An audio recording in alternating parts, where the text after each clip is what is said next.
You're listening to the Business and Life Podcast, where 7 days a week, proven entrepreneurs share their success stories, failures, and give you true value on how you can build a great business and an awesome life. With your host, Mike Olivas. What's happening, guys? Today we're coming in hot with Bill Glaser, the CEO and co-founder of Outstanding Foods, a plant-based foods company that creates tasty as hell products that everyone can love.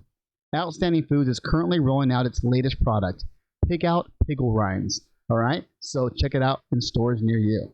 Bill, welcome to the show. Thanks, Mike. Appreciate it. Thanks for having me on. Yeah, absolutely, man. So tell our listeners something interesting about yourself and also where you're calling in from.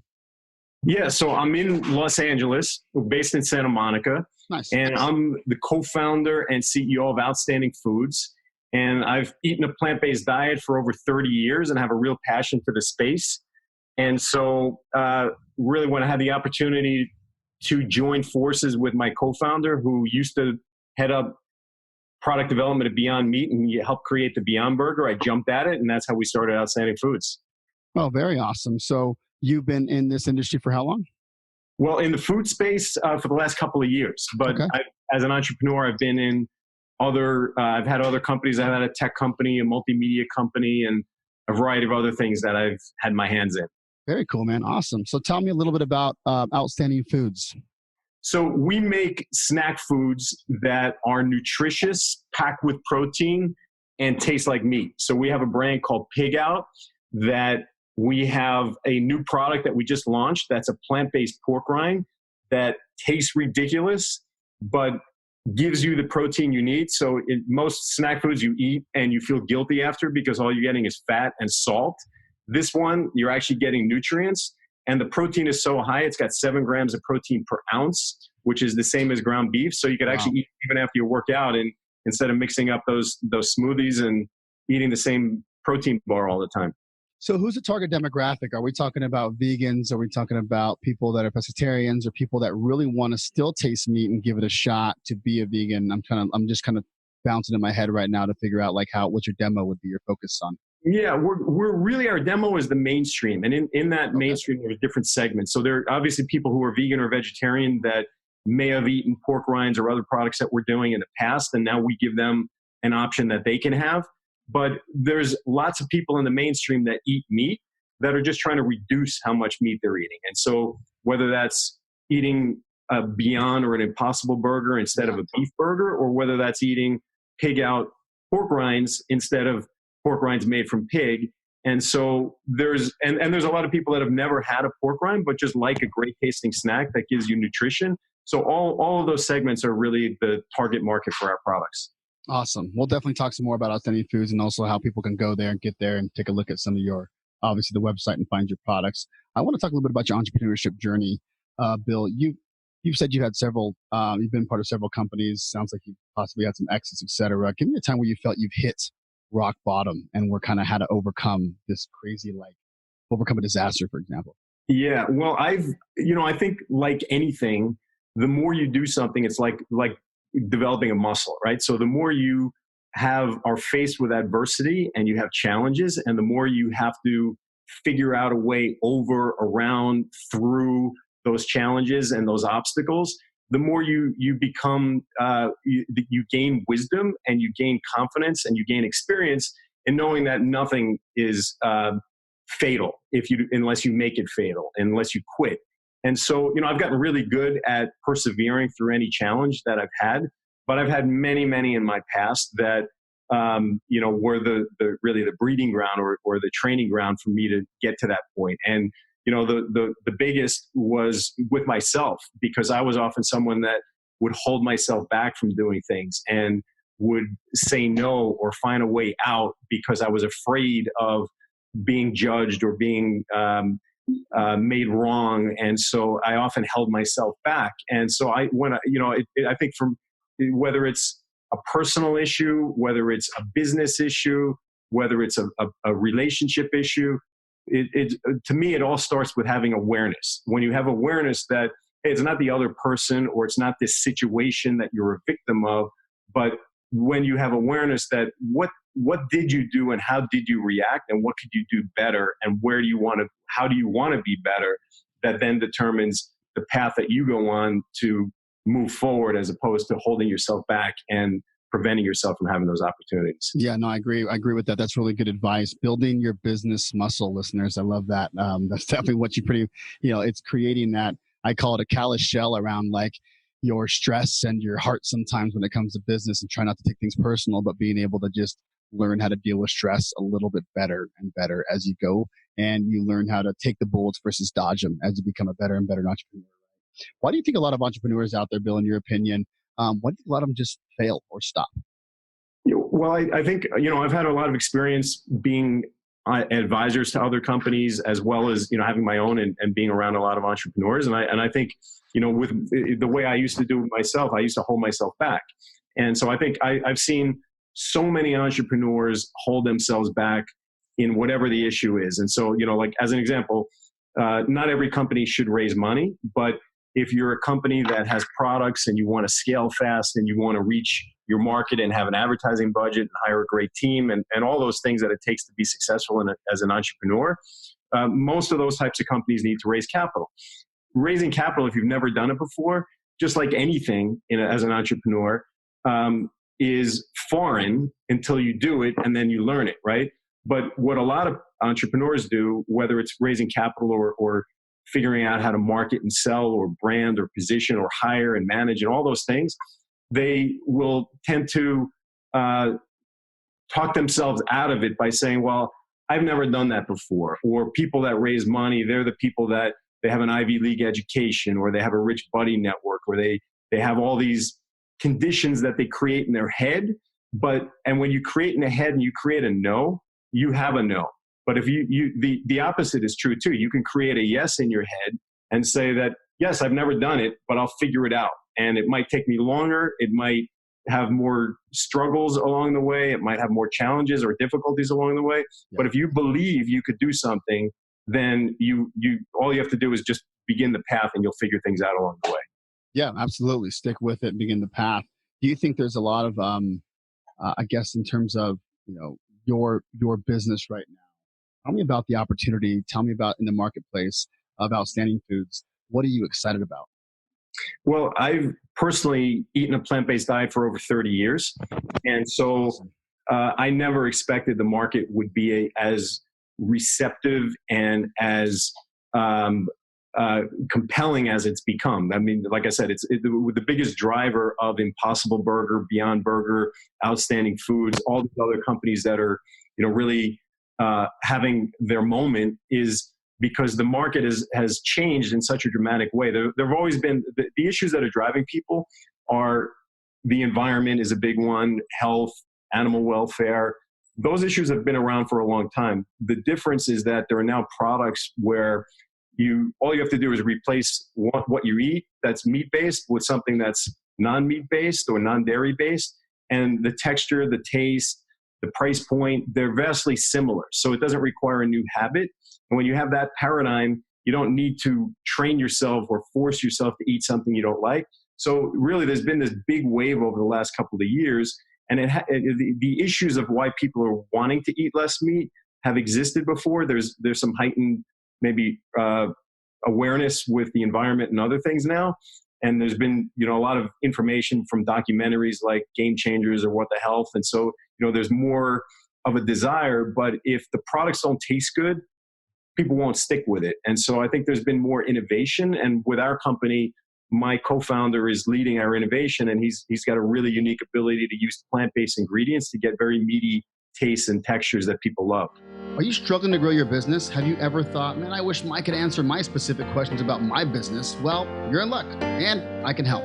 Go to michaellevis.com and sign up to schedule a free live on-air call today. That's right. For a limited time, we're recording real business owners with real struggles. Where are you guys trying to get? Are you going to be an online game? Are you going into retail? What is the goal for Outstanding Foods? Yeah, so our products are natural to be sold in retail. So snack foods, we're gonna have a bacon strip and other meat replacements as well, and those will be sold in stores as well as in food service like restaurants and places like that. But our product also lends itself to being sold online, and we have been selling our PigOut Pigless pork rinds online, and they've been doing really well there. We've been running a lot of ads. We have a lot of celebrity and influencer investors, so we're utilizing them in our promotion and in our advertising. And people now buy everything online. They even bottled water and a variety of other stuff. So they're buying snacks too. And so for us, we want to have a relationship with our customers.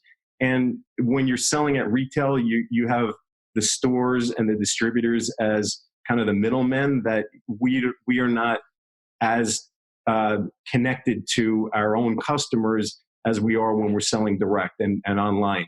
And so for us, we really want to have a relationship with our customers, not only provide them great value and great tasting products that are nutritious, but really have a relationship and, be informative for them, be educational for them, provide them really cool content with some of our celebrities and influencers. And if they don't buy online but they see our things, then when they see it at the store, they're going to be more likely to buy it, which retailers love as well. Absolutely. Yeah, I'm looking at some of the products, or I was prior to the to jumping on here, and these creative, right? They're fun, and I love the pig that's just stoked that it's not a pig product. That's just like has its hands in the air. But are you guys? What about like airplanes, like flights? Yeah.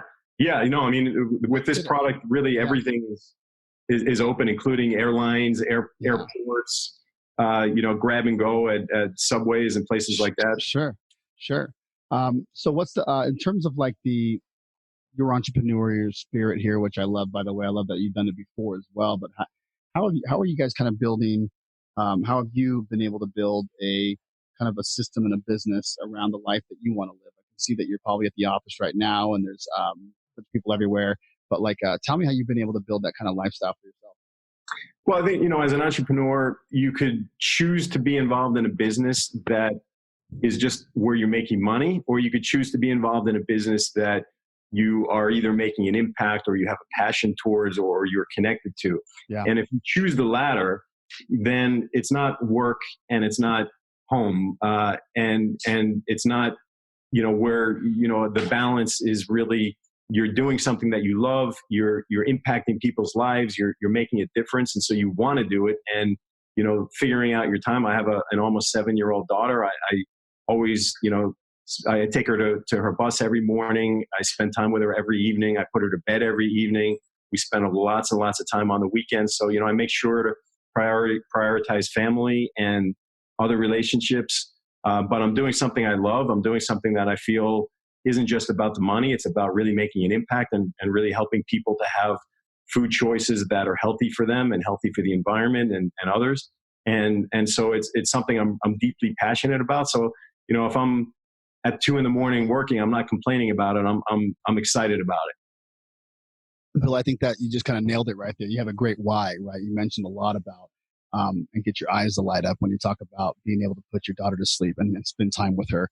But you're still able to be a part of a really cool company that you are obviously a co-founder of, a huge part of, and that you just really enjoy. So there isn't really a work-life balance when they all kind of coincide together, right? And that's really kind of cool. You built an ecosystem around a life that you want to live, build something that you really believe in, but also that life factor, that business can feed an awesome life that you have time to hang out with the daughter. And there's a lot that I'd like to just mention in that, because a lot of times in the Business and Life podcast here is, we say in the world of business and life always wins, right? But if you can kind of combine those two, it's an awesome situation, which I think obviously you have. So congratulations on that, by the way.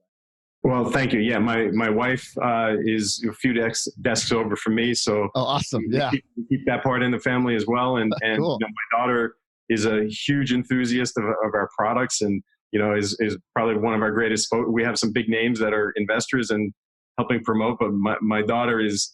If our platform was as big, she would by far be the most enthusiastic about promoting our product. You could always some non-biased taste testers as well, right? That's right, exactly. That's right. Yeah, she has no bias whatsoever. Yeah. It's not like what I'm doing is paying for her education or her not at all. Yeah, not at all. Yeah, exactly. Yeah. Tell me a little bit about, if you have to give one piece of advice, pardon advice here, and then we'll find out where we can find you guys and your websites, et cetera. But what would you give in terms of all of your successes and failures, pardon advice to the Business and Life Nation out there listening today? Yeah, well, we talked about not holding yourself back and having awareness and pushing forward. But then once you start on the journey and you push forward, then a lot of people will get stuck, or they'll find ways out of things rather than finding your way into things.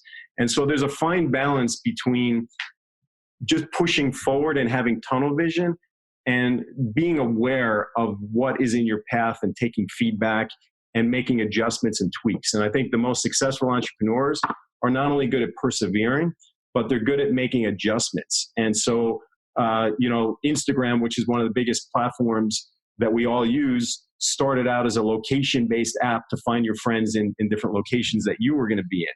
And they found that based on feedback, people were gravitating towards their photo filters, and then they adapted the platform because that's where they saw people were going. And so, if you're seeing people that don't like your product, or that your marketing might not be hitting the mark, or the way you're talking to your consumers or your team or whatever it might be, you have to be open to make adjustments. You have to be open to self-reflect. You have to be open to taking feedback, processing which feedback that you actually use to make changes and which that you can discard, because you also don't want to blow in the wind and just respond to everyone's feedback.